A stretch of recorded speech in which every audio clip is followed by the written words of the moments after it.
Hello guys, today magluluto tayo ng giniling na baboy guys.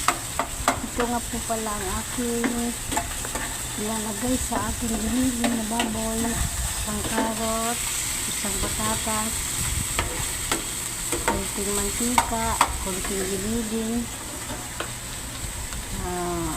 tomato sauce, at lagyan natin ng pampalasa ang ating giniling guys. Kayo po sa naloses ko.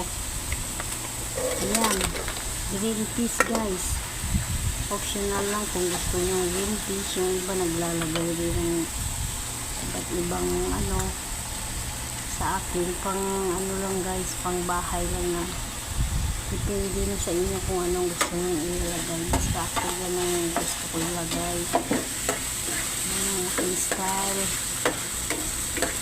Lang to guys, for 2 person. Hindi mo dami na yan pag naluluto mo siya. Halo-haluin lang guys, tapos yan na siya. Pinalo ko na lahat ng mixture na guys. Yan nga pala, at saka yan mo na lang sa mahinang apoy para hindi masunog guys. Yan guys, hanggang sa mawala yung kunting sauce niya kasi may pa siya, parang liquid baba natin yung liquid hanggang maging malapot to siya guys, tapos okay na po siya. At saka ito pula lahat ng nilagay ko dyan sa aking giniling guys. Thank you for watching. Please guys, like and share. Happy holiday.